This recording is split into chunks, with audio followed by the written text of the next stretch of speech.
would have handled things the same way that Diana did it. Now, you ain't about to just get this for free just because you got green eyes. You know, I mean, let me leave it. I mean, I don't know, okay? But because we're doing business, Nay thinks business first, okay? Business first. The only way Green Eyes would have got some of me is if you got me a hit.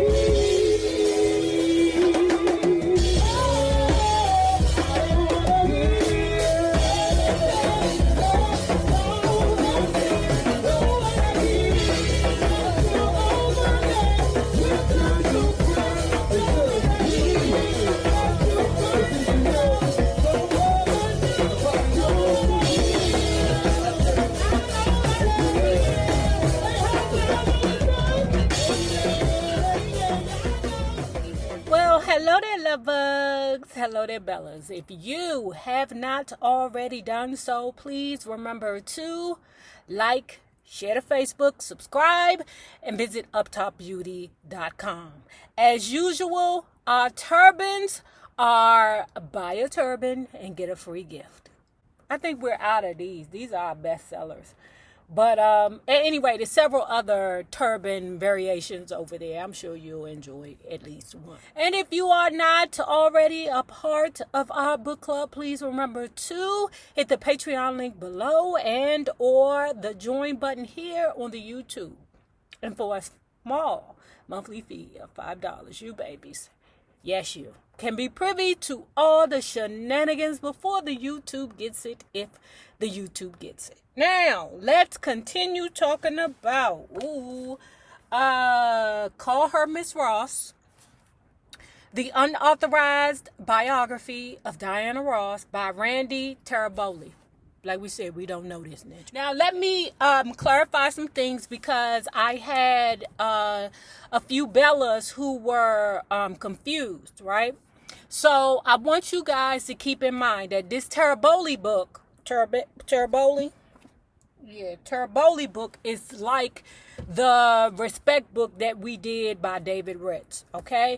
What Teraboli did was speak to a couple of family members, co-workers, peers, incorporated in a few articles from Jet Magazine and newspapers, and interviews, television interviews, and came up with this book. So what he did basically is just did a 500 and something page research paper with footnotes. Even though Fred had allowed her to be a part of the group, he always had reservations.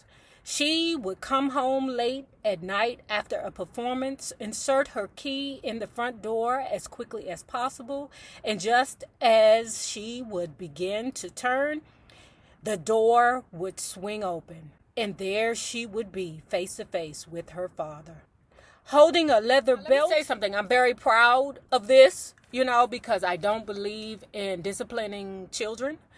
Because, and I know you like, Nay, some of these kids deserve their ass whooping. But I cannot depend on the fact that all parents are not whooping their children out of anger. Not angry at the child, but because they're angry at work or angry in their relationship. If I could be guaranteed in life that every parent would take a step back, ask themselves, am I whooping her ass because she deserves it or because I'm angry at something else? Is this misplaced anger? That's the only reason why I do not agree with disciplining children. Okay, at least physically. Man, you take that iPad from them kids ain't gonna make it. You hear me? That's the worst thing you could do. Like in my family, we had the chair. Okay, like I said, my grandmother, she ain't had to do nothing. Then they go sit in the chair. While the rest of my cousins had fun without me, I'm supposed to just sit over here in the chair? That shit was murder. Getting back to Diana Ross, Diana said that her father never beat her. One morning in the Ross small kitchen, Fred told his daughter that her hobby had gotten out of hand. Diana wanted to know why Fred wouldn't support her. "What do I have to do to please you?" she screamed at him. "I'm becoming a success." Soon after they auditioned for Berry Gordy at Hitsville, Diana contracted a severe case of the flu. She knew that the show had to go on, even if she felt too sick to be a part of it. What she hadn't counted on was her father suggesting that her older sister, Barbara Jean, the one member of the Ross family with whom Diana was most competitive, be her replacement. Oh, oh my God. Oh my goodness, if this is true. Oh my God. So Diana is feeling inferior to her big sister Barbara Jean, one, because she is not academically inclined the way that her big sister is. Barbara Jean is A student, Diana is a B student. Okay, I ain't nothing wrong with a B student to me. What happened was the father felt like Barbara Jean was more, let's say, disciplined in regards to working with groups. Her father made this choice because he felt that Diana Ross didn't have the capability of leading a group, participating in a group, following the rules in order to stay in a group. So Diana and her feelings, and she is hurt. How can my father do this to me? It's bad enough that he liked her better than me. At least that's what she felt in her heart. Okay, it's bad enough that he likes her better than me, and then now I got this one thing that I feel good about, that I feel like I can excel in, and then now you want to put Barbara Jean in my position? Answer no, Daddy. According to Mary Wilson, Fred had confided to their producer and manager Richard Morris his feelings that Barbara Jean would be a more ideal group member, because even though Diana might have been a stronger singer, she didn't have a group mentality. Actually, Fred's observation was almost prophetic. For Richard, this was food for thought. He didn't like Diana's cocky attitude anyway, and was looking for an excuse to drop her from the act. Yikes. She was more hurt than Fred ever realized. Fortunately for the family's future tranquility, Barbara Jean had neither the voice nor ambition to pursue a vocal career. Thank you, Barbara Jean. I mean, goddamn, can Diana have something? After the Primettes convinced Berry Gordy to sign them to the label, and Diana came home with the recording contract, the argument that ensued was not surprising. Fred, the pappy, which I ain't mad for. I'm not mad at the daddy at all, because you want to protect your children. You already ain't feeling right about...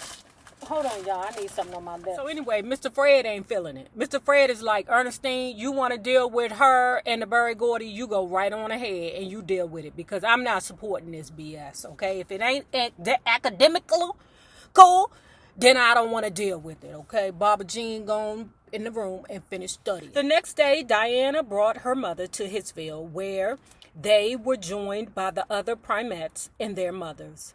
Berry's sister, Esther Edwards, an elegant, articulate, impressive woman, explained the contracts to the parents. The lecture Edwards gave regarding growing up at Hitsville was more important to the mothers than any terms of agreement. Esther explained that they didn't want any troublesome girls cramping their company's efficiency. Diana and Mary were about to turn 17 in March.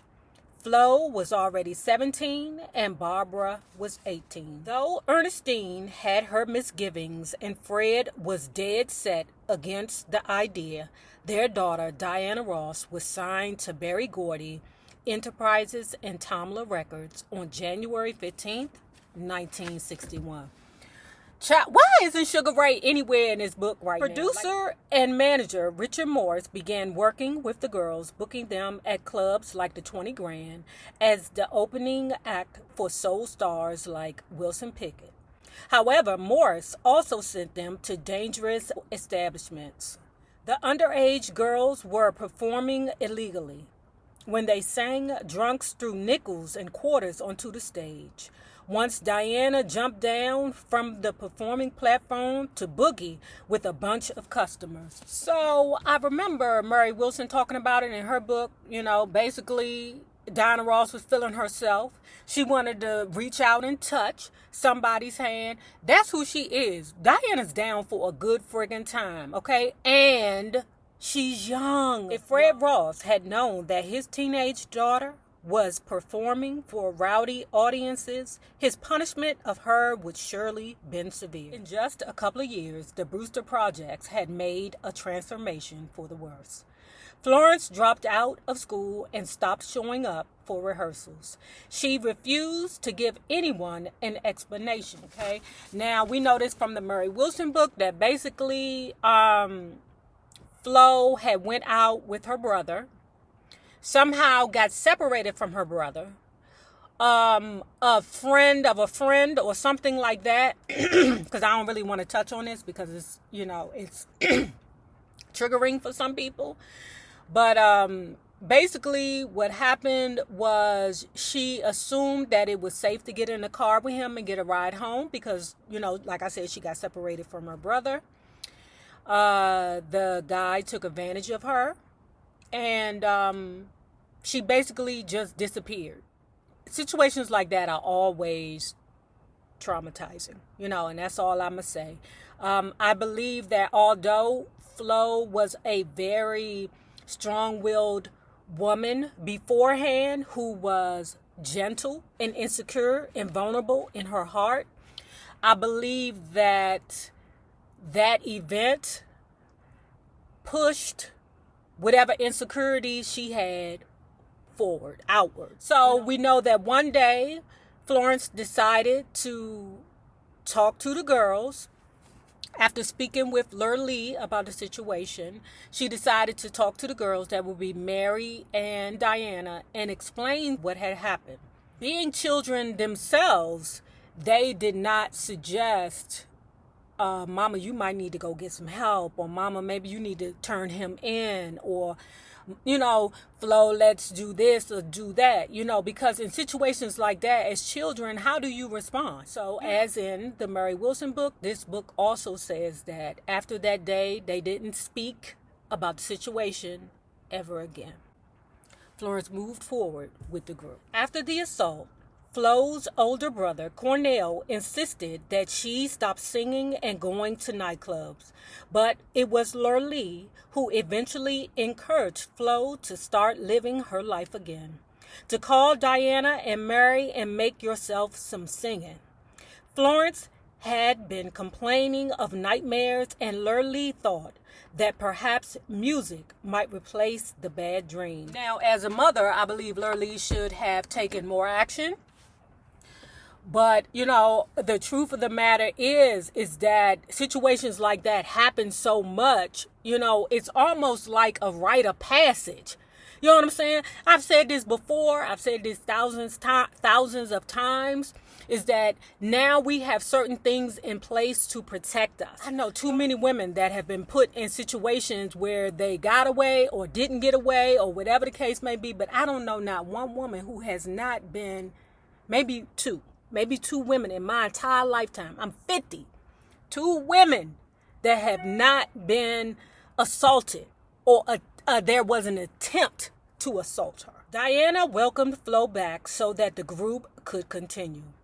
In March 1961, the month Diana turned 17, I Want a Guy was released as the Supremes' first single for Tamla Records. There go Tamla Records. I guess ain't nobody going to talk about the Sugar Ray, okay? The girls were now earning $10 a week, and Barry, going big time, had someone on staff who kept track of the payroll. I Want a Guy was not a success. Florence would have the lead on the follow-up Buttered Popcorn. It too would be a flop. When am I going to get my first hit? Diana kept whining to Smokey Robinson. Soon, Diana. It takes time. He'd always respond. Smokey Robinson was thin and angular, yet athletic looking, light-skinned with wavy black hair, worn slick back. He had luminous green eyes. The first time Diana saw him years earlier, when they were neighbors, she thought he was cute. Smokey Robinson ain't just cute, girl. That nigga is fine. You hear me? Figgity, fine. You hear me? Girl, see, I gotta stop reading this Motown, man. Cause all I keep thinking about is the Smokey. The first time Diana saw him years earlier when they were neighbors, she thought he was cute. Now she was 17 and he was 21. And Diana felt he was sexy as well. I have never seen a Negro with green eyes, she told friends. God, he is adorable. Y'all, I ain't gonna lie. Y'all. Because look, some of us women, we like to play hard to get sometimes, you know. Sometimes it works, sometimes it don't. It don't. You know what I'm saying? Sometimes, you know, we like to play hard to get, right? I wouldn't have played hard to get with the Smokey. Now, I would have handled things the same way that Diana did it. Now, you ain't about to just get this for free just because you got green eyes. You know, let me leave it. I don't know, okay? But because we're doing business, Nay thinks business first, okay? Business first. The only way green eyes would have got some of me is if you got me a hit. Florence agreed. She told Diana that she was interested in Smokey, but reluctant to do anything about it because she was intimidated by him. After our situation, Florence didn't quite know how to deal with men anymore. She began to date a dude, Joe Schaffner, who was working at Motown as road manager for the Marvelettes. Flo seemed comfortable with him. He was gentle, understanding, and she said, the kindest man I've known. Still, it was difficult for her not to be fascinated with Smokey Robinson. All the girls were. Smokey was such a womanizer, even back then, and was vulnerable to any overtures, said one of the Vandellas. There were a lot of cute girls always hanging around him. The word was out that he was real hot in the sack. What? The word was out that he was real hot in the sack. The best lover at Hitsville with the best equipment. That was what all the girls talked about constantly. His equipment.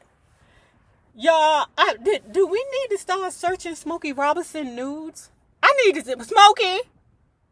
Smokey, is there some nudes of you somewhere on the internet? Because if it is, okay, is this some old bitch in Detroit somewhere with Smokey Robinson nudes? Girl, I'll pay you. I need to see that shit. Now, I'm going to sell that shit too, okay? But I need to see it, okay? I need to see what in the world this book is talking about right now. All right? Let me see if my wife coming. Okay, all right. She remembers clusters of young girls whispering and giggling about Smokey and then clamming up when they would see him or Barry walking in their direction. The fact that Smokey Robinson was married didn't matter because they was going to get that Winka Wonka. You hear me? They didn't care. And plus, from what I understand, Smokey Robinson is, entertaining the little girls' giggles, okay? And then I guess this is when Sugar Ray, Raynoma Gordy Singleton, who is not mentioned at all in this book so far, would say, "Oh, Smokey, ignore the girls. You know that you have Claudette at home. She loves you. You love her. Diane was right on the money when she decided to go after Smokey Robinson.